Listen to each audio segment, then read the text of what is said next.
Federal front పేరుతో జగన్ కేటీఆర్లు భేటీ అవడంపై CM Chandrababu విమర్శలు గుప్పించారు. అసూయ పరులంతా ఏకమై ఏపీపై కుట్రలు చేస్తున్నారని, స్వప్రయోజనాల కోసం కులాలు మతాలను రెచ్చగొట్టి లబ్ధి పొందాలని చూస్తున్నారని విరుచుకుపడ్డారు. ఏపీ పర్యటనలో తలసాని వ్యాఖ్యలపైన ఆగ్రహం వ్యక్తం చేశారు. ఆలయాల్లో మొక్కులకు వచ్చి రాజకీయ వ్యాఖ్యల అని మండిపడ్డారు. దీంతో టీఆర్ఎస్ నేతలు ఏపీ పర్యటనలపై బాబు ఆంక్షలు విధించారు. మరోవైపు ఎన్నికలు సమీపిస్తుండటంతో వైసీపీ కంచుకోట కడపపై బాబు దృష్టి పెట్టారు. కడపకు చెందిన కీలక నేత మాజీ మంత్రి అహ్మదుల్లాను కాసేపట్లో టీడీపీలో చేర్చుకోనున్నారు. మరో మాజీ మంత్రి డిఎల్ రవీంద్రారెడ్డి కూడా రాత్రి బాబును కలిసి వెళ్లినట్లు తెలిసింది. ఈ నేపథ్యంలో దావోస్ టూర్ కూడా చంద్రబాబు రద్దు చేసుకున్నారు. కాగా ఎన్నికల ముందు కేంద్ర ఎన్నికల సంఘం ఏపీకి ట్విస్ట్ ఇచ్చింది.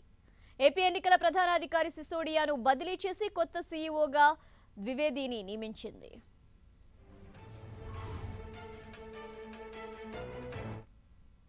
రైట్, ఇదే విషయానికి సంబంధించి మరింత సమాచారం మా డిప్యూటీ ఇన్పుట్ ఎడిటర్ రవి అందిస్తారు. రవి, చెప్పండి. Thank you Jhansi. మన రాష్ట్రంలో చూసుకుంటే కనుక ఫెడరల్ ఫ్రంట్ ప్రకంపనలు అనేది రెండో రోజు కూడా కొనసాగుతున్నాయి. అంటే నిన్న టీఆర్ఎస్ నేతలు వైఎస్ జగన్మోహన్ రెడ్డితో అంటే ఇక్కడ హైదరాబాద్లో భేటీ తర్వాత దానికి సంబంధించిన ప్రకంపనలు అనేది నిన్నటి నుంచి కూడా రాజకీయంగా చాలా తీవ్రంగా ఉన్నాయని మనం చెప్పొచ్చు. అంటే ఇప్పటికే టీడీపీ నేతలు చాలా పెద్ద ఎత్తున దీనిపైన ఆగ్రహం వ్యక్తం చేస్తున్నారు. ఇదంతా కూడా కేంద్రం నుంచి మోడీ ఆడిస్తున్న కుట్రగానే, ఇది ఫెడరల్ ఫ్రంట్ కాదు, కేవలం అసూయతోటి ఆంధ్రప్రదేశ్ మీద అక్కస్తూ చేస్తున్న దాడిగానే ఆయన అభివర్ణిస్తూ వచ్చారు. ఈ నేపథ్యంలో చూసుకుంటే కనుక నిన్నటి నుంచి కూడా ఇదే అంశం మీద పలువురు టీడీపీ నేతలు దీనిపైన విమర్శలు ఎక్కుపెడుతున్నారు. ఇటు జగన్మోహన్ రెడ్డి, అటు కేసీఆర్ కలిపి అంటే మోడీ అంటే ఆధ్వర్యంలో ఇదంతా కూడా ఆంధ్రప్రదేశ్పై కుట్ర చేసేందుకు ఒక అంటే వీక్ అయిన సీఎం ఇక్కడ రావాలి, అంటే ఆంధ్రప్రదేశ్ పూర్తిగా నిర్వీర్యం కావాలని కేంద్రం చేస్తున్న కుట్రలో భాగంగానే ఇదంతా జరుగుతుంది, ఇది ఫెడరల్ ఫ్రంట్ కాదంటూ తీవ్రస్థాయి విమర్శలు చేస్తున్నారు. దానికి సంబంధించి అంటే ఈ రోజు కూడా ఉదయం చంద్రబాబు టెలికాన్ఫరెన్స్ నిర్వహించారు పార్టీ శ్రేణులతో. మరోవైపు అందుబాటులో ఉన్న మంత్రులతో కూడా ఇదే అంశంపై చర్చించారు. అంటే చూసుకుంటే దీనికి సంబంధించి గతంలో కొంతకాలంగా అటు కేంద్రం తీవ్ర వివక్ష చూపిస్తోంది. అంటే ఇటు ప్రత్యేక హోదా కానీ, విభజన హామీలు అమలులో కానీ వీటన్నిటిలో కూడా నిర్లక్ష్యంగా వహిస్తున్న కేంద్రం ఇప్పుడు మరో నాటకానికి తెరలేపిందంటూ చంద్రబాబు ఆగ్రహం వ్యక్తం చేయడం జరిగింది. దీనికి సంబంధించి ప్రతిపక్ష నేత జగన్మోహన్ రెడ్డితో కలిపి టీఆర్ఎస్ ఆడుతున్న డ్రామాగా ఆయన అభివర్ణించారు. అంటే దీనికి తోడు అంటే రాష్ట్రంలో ఇప్పటికే చాలా చిచ్చు పెట్టారు. అంటే ఇటు కులాల మధ్య చిచ్చు పెట్టేందుకు ప్రయత్నిస్తున్నారు, ఎంఐఎం ప్రవేశం ద్వారా మతాల మధ్య కూడా చిచ్చు పెట్టేందుకు ప్రయత్నిస్తున్నారంటూ చంద్రబాబు ఈ సందర్భంగా ఆరోపించారు. అది మొత్తానికి చూసుకుంటే కనుక నిన్న జగన్మోహన్ రెడ్డి టీఆర్ఎస్ నేతలతో జరిగిన అంటే చర్చలు అనేది ఫెడరల్ ఫ్రంట్ చర్చలు అనేది పూర్తిగా రాజకీయంగా పూర్తిగా అంటే తీవ్రమైన అంటే ఒక సంచలనానికి దారితీసిందని చెప్పొచ్చు. ఎటు చూసినా సరే అటు వైసీపీ టీడీపీ నేతల మధ్య దీనికి సంబంధించి గత 2 రోజులుగా కూడా తీవ్ర అంటే విమర్శలు ఒకరిపైన ఒకరు దుమ్మెత్తిపోస్తున్నారు. గతంలో టీఆర్ఎస్తో పొత్తుకు ప్రయత్నించిన టీడీపీ ఇప్పుడు మమ్మల్ని టార్గెట్ చేస్తుందంటూ వైసీపీ కూడా దీనిపైన విమర్శలు దాడిపెంచింది.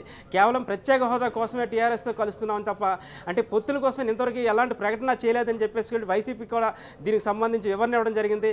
ఏదేమైనప్పటికీ కూడా నిన్న ఫెడరల్ ఫ్రంట్ సమావేశం అనేది రాష్ట్రంలో రాజకీయంగా వేడెక్కించిందని చెప్పొచ్చు.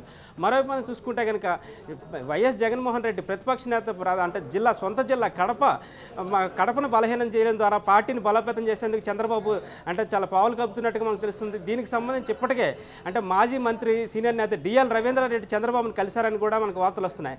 అంటే కొద్ది రోజుల్లో అంటే ఆయన గత కొంతకాలంగా ఆయన వైసీపీలో చేరతారని వార్తలు వస్తున్నప్పటికీ కూడా ఇప్పుడు చంద్రబాబుతో డిఎల్ రవీంద్రారెడ్డి సమావేశం అనేది చాలా కీలకమైన అంటే ఒక మార్పు తీసుకొస్తుందని మనం చెప్పవచ్చు. దీనికి సంబంధించి ఆయన టీడీపీలో చేరతారని కూడా ఊహాగానాలు కూడా దీనికి సంబంధించి వస్తున్నాయి. మరోవైపు మాజీ మంత్రి అహ్మదుల్లా కానీ అతని పరివారం అంతా కూడా ఇప్పటికే ప్రకటించారు టీడీపీలో చేరుతున్నట్టుగా. అంటే కొద్దిసేపట్లో ఆయన ఇప్పుడు 6 గంటల తర్వాత ఆయన టీడీపీ చంద్రబాబు సమక్షంలోనే అమరావతిలో ఆయన టీడీపీ తీర్థం పుచ్చుకుంటున్నట్టుగా తెలుస్తుంది మనకి. అంటే మొత్తానికి చూసుకుంటే కనుక ఇటు జగన్మోహన్ రెడ్డి సొంత జిల్లా అంటే వైసీపీ కంచుకోటకున్న కడప జిల్లా మీద టీడీపీ కనబడిందని చెప్పొచ్చు. దాన్ని అంటే కీలకమైన నేతల్లో పార్టీలో చేర్పించుకోవడం ద్వారా వైసీపీని తీయాలని చెప్పేసి చంద్రబాబు భావిస్తున్నారు. ఈ నేపథ్యంలో ఇటు అహ్మదుల్లా కానీ డిఎల్ రవీంద్రారెడ్డి కానీ వీళ్ళంతా కూడా వరుసగా టీడీపీలో చేరతారని చెప్పేసి ఒక ప్రచారం జరుగుతూ ఉంది. మరోవైపు ఈ రాజకీయ పరిణామాలన్నీ కూడా ఇటు ఫెడరల్ ఫ్రంట్ పేరుతో కానీ వివిధ అంటే ఈ రాజకీయంగా ఎన్నికలు సమీపిస్తున్న వేళ చాలా అంటే రాజకీయంగా చాలా హీట్ పెరుగుతున్న వేళ చంద్రబాబు దావోస్ పర్యటన 22 నుంచి 25 వరకు జరగాల్సి ఉంది. దాన్ని కూడా చంద్రబాబు అంటే వాయిదా వేసుకున్నట్టు మనకు తెలుస్తుంది. అంటే ఇప్పటికే ఆయన దీనికి సంబంధించి లోకేష్తో కొంతమంది ప్రతినిధులు పంపించాలని చెప్పేసి చంద్రబాబు నిర్ణయించినట్టుగా తెలుస్తుంది. 3 రోజులుగా అంటే గతంలో దీనికి సంబంధించి దావోస్ పర్యటనకు సంబంధించి కేంద్ర కేంద్రం అనుమతి నిరాకరించిన నేపథ్యంలో ఒక గొడవ కూడా జరిగింది. తర్వాత మళ్ళీ కేంద్రం దాన్ని సవరించి దావోస్ పర్యటనకు అనుమతి ఇచ్చింది. ఈ నేపథ్యంలో ఇప్పుడు 22 నెలలాల్సిన పర్యటన చంద్రబాబు వాయిదా వేసుకున్నారు. దీనికి లోకేష్ను పంపించడం ద్వారా ఇక్కడ ఎన్నికల సమీపిస్తున్న వేళ రాజకీయ సమీకరణాలు మారుతున్న వేళ పూర్తిగా పార్టీపై దృష్టి పెట్టాలని చెప్పేసి చంద్రబాబు భావిస్తున్నట్టుగా తెలుస్తుంది. మరోవైపు అంటే ఫిబ్రవరిలో నోటిఫికేషన్ వస్తున్న నేపథ్యంలో రాష్ట్ర ఎన్నికల ప్రధాన అధికారి సిసోడియా ఆర్పి సిసోడియాను అంటే ఇక్కడ నుంచి బదిలీ చేస్తూ కేంద్ర ప్రభుత్వం ఉత్తర్వులు జారీ చేసింది. అంటే అతని స్థానంలో గోపాలకృష్ణ ద్వివేదిని ఇప్పుడు కొద్దిసేపటి క్రితం బాధ్యతలు అప్పచెప్తూ కేంద్రం చర్యలు తీసుకుంది. అంటే ఈ సందర్భంగా చూసుకుంటే కనుక అంటే ప్రధాన ఎన్నికల అధికారిని కూడా చేంజ్ చేశారు. గోపాలకృష్ణ ద్వివేది బాధ్యతలు కూడా స్వీకరించడం జరిగింది. మొత్తానికి మనం చూసుకుంటే కనుక ఎన్నికల వేడి అంటే ఇంకో నెల రోజుల్లో నోటిఫికేషన్ వస్తున్న నేపథ్యంలో రాష్ట్రంలో నిన్న ఫెడరల్ ఫ్రంట్ సమావేశం కానీ తర్వాత ఈ చేరికలు అంటే పార్టీ నుంచి పార్టీ జంపింగ్లు కూడా ఇవన్నీ కూడా చాలా స్పీడ్ అందుకునే రాష్ట్రంలో ఎన్నికల వేడి పూర్తిగా రాజుకుందని చెప్పొచ్చు Jhansi. Right, thank you Ravi.